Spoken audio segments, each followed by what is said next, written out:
Hey everybody, hope that you're doing well. Objectives for today, we're going to talk about what should go in the introduction for the photo essay and discuss visual rhetoric strategies, particularly for taking photos of people. So, as we talked about earlier in the class, rhetoric is all about argumentation. So, when you're taking pictures of people, you can use particular ways of posing them and certain kinds of shots in order to make an argument or make the viewer feel something. So that's a big thing that we'll talk about today. So if you haven't yet, be sure to watch last week's video because these do build on each other. So go back and watch that one if you haven't yet. But this is a slide that I want to repeat from last week because it talks about the common elements of a photo essay, which is your Unit 4 project. So a photo essay has a written introduction that gives the reader context. It sets the reader up to feel something. It sets the reader up for what they're about to look at in the photo essay. So kind of think of it as a warm-up, like you're warming the reader up to know what they're about to see and to feel something emotionally. After the introduction, it has pictures and captions. For you guys, at least 5, but feel free to use more than that for sure. It has a specific focus. So you guys are making a photo essay about life in the time of coronavirus, right? Life has shifted a lot very quickly for everyone. So for you, your life probably looks different than your classmate who you used to sit next to when we were doing in-person classes. And there's a lot of different ways that we can focus on what our life looks like right now. So I listed some examples of how you could focus this photo essay last week, but to reiterate, you could do something like a day in the life, like take pictures of from morning to night, what is your life like right now? Or you could turn the camera on somebody that you live with, from morning to night, what's their day like? What are their days like? Um, an example I used last week, if you're living with a younger relative who's usually in K through 12 schools right now and they have to stay inside, maybe you want to take pictures of them. What are they doing? How are they spending their day? That's a particular focus of what life is like for you during this time.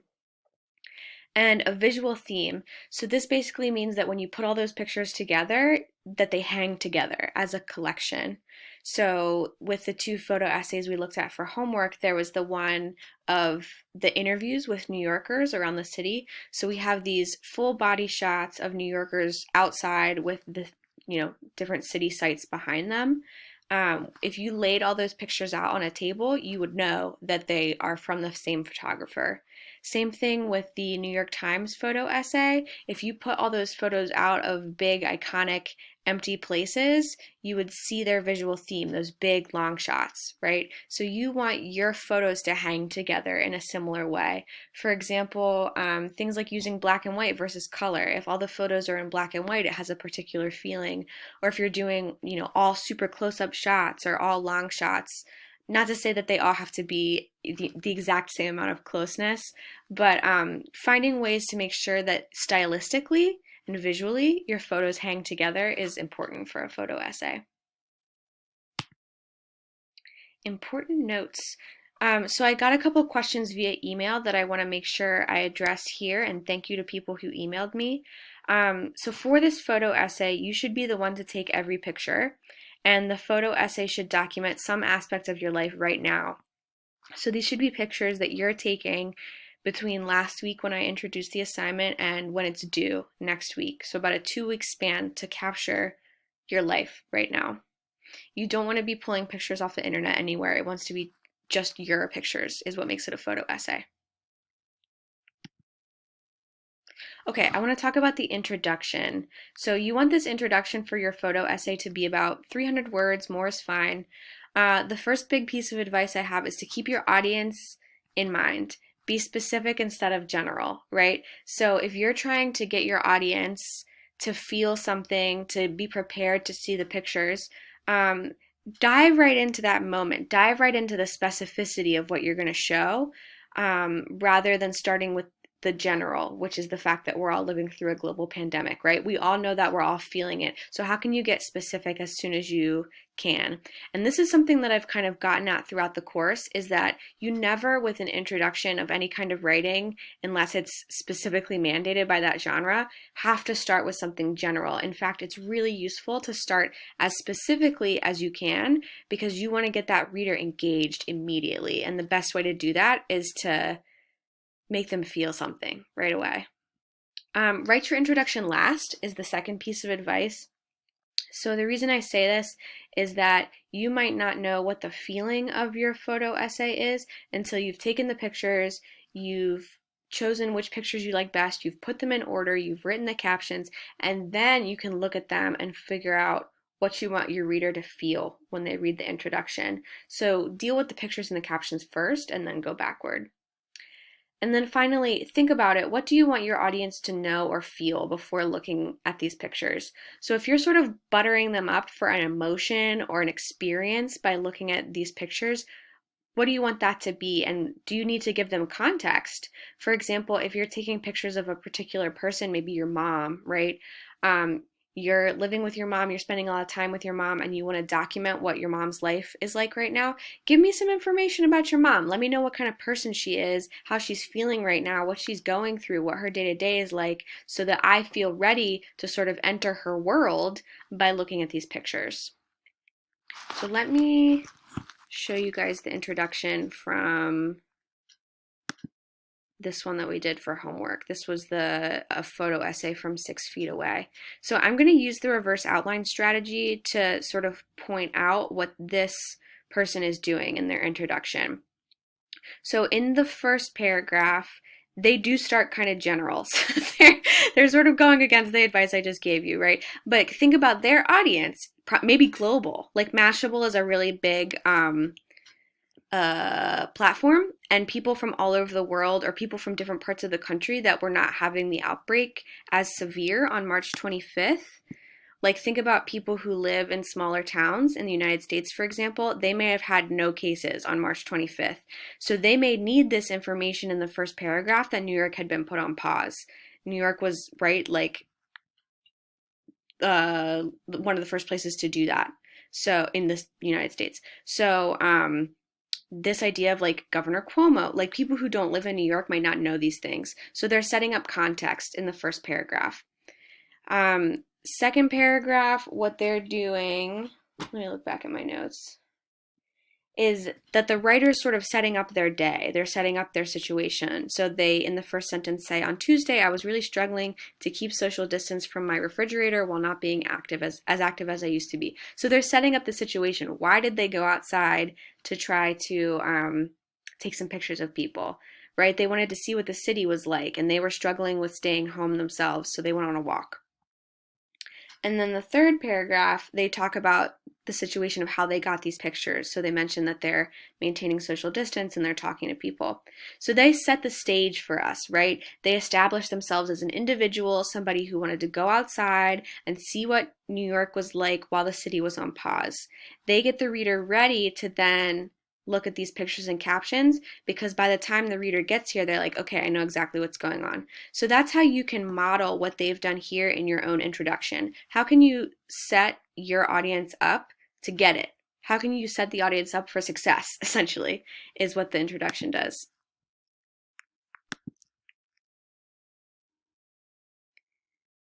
Okay. So second big thing I want to go into today is rhetorical strategies for portraying people. So like I said, rhetoric is all about argument and persuasion, right? So the big thing for you guys to know when you are looking at pictures of people and when you're looking at art related to people is that when we look at a picture of someone, we are imagining what it would be like to be in a face-to-face conversation with them. So these rhetorical strategies reflect that, and they show us how the viewer of a photograph or of a piece of art or of a movie can feel something based on what they see in the picture of someone else. I'm going to give you guys a lot of examples, but that's sort of the bottom line of the information I'm about to give. So there's sort of three different ways that this can go down. The first is close-ups versus long shots, close to the person versus far away. So this is when you look at a picture of someone and you get right up close in their face versus far away. When you get a close-up, you're going to feel closer to that person.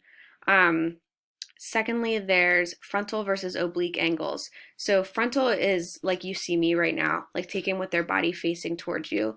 And oblique is like when the body's facing away from somebody. So if you get more of somebody's shoulder, or if you get them from the side or from behind them, that's an oblique angle. A demand versus offer image. Demand is like right now, where I'm looking at you, and offer is when I'm looking away. And it's like I'm offering my face for you to contemplate without the intensity of us making eye contact. All right. So these strategies make us feel social closeness versus social distance. Let me give you some examples. Okay, close-ups versus long shots. So on the top left, we see the close-up, and on the bottom right, we see the long shot, right? So all these pictures I'm about to show you are from Humans of New York, which is a photography project and Instagram that you may know about already, but this guy basically goes around and takes pictures of New Yorkers and interviews them, and he's also gone around the world and done this project, and it's sort of about like the humanity of people and their stories. So what we see on the top left is this close-up, right? And we feel when we look at this picture like we're sitting next to this person, right? We feel that social closeness, versus when we have a long shot, we feel less close to them because it feels like maybe we're walking down the sidewalk and like we are not as physically close. Maybe when we're walking down the sidewalk, if we don't know each other, we're not even gonna say hi, right? So it's that social distance. So this is a quote from a textbook. Close-up shots correspond to close personal distance, whereas long shots and extreme long shots correspond to far social distance. So this is just sort of reiterating the stuff that I was saying. The closer you get to your subject, the more the audience is going to feel like, oh yeah, we are socially close, because they're going to imagine if they were face-to-face and close with that person. The second one is frontal versus oblique. So frontal is what you see on the left side of the child. So this is like frontal, like my body is facing your body, like we're having a conversation. So we feel social closeness because this is something we really want in conversations with people. We want each other's shoulders to be facing each other. We want contact, right? So we feel close to this kid. Versus on the bottom right, oblique angles make us feel further from somebody. So if their body is turned away from us, then we don't feel as close to them as people, right? Imagine if you're fighting with somebody and they physically turn their body away from you, like they're turning away because they're like done with the argument. That's the same in photography versus in real life conversations. When someone turns toward us, we feel close to them, versus when they turn away, we feel further from them. This is a quote from the same textbook. We identify more if the shot was taken from a frontal angle, looking directly at the subject from the front, than an oblique angle, looking across the subject from the side. All right, the final one is a demand versus offer image. So in the top left, we see the demand image, and that just means eye contact. The person is looking at you in the picture and they are asking you for something. They are demanding your attention.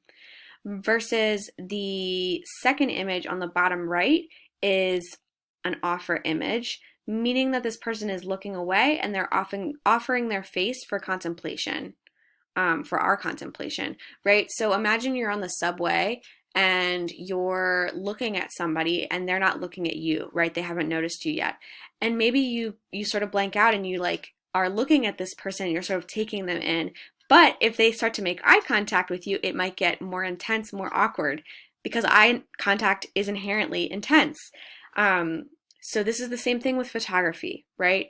If someone's looking at you, it's an intense connection, versus if they're looking away, then they're sort of offering their face for you to contemplate and look at. So our quote, images of people or animals looking directly out of the image at the viewer demand some kind of response from the audience. For example, to identify with the subject, to take action, and so on. The kind of response demanded is usually through the use of facial expression. In contrast, pictures of people or animals that do not look directly at the view, not look directly at the view in this way, simply offer the subject for reflection or contemplation. So if we look back at this picture of this guy, you can see that he's holding up his phone and there's a picture of himself with hair on the camera.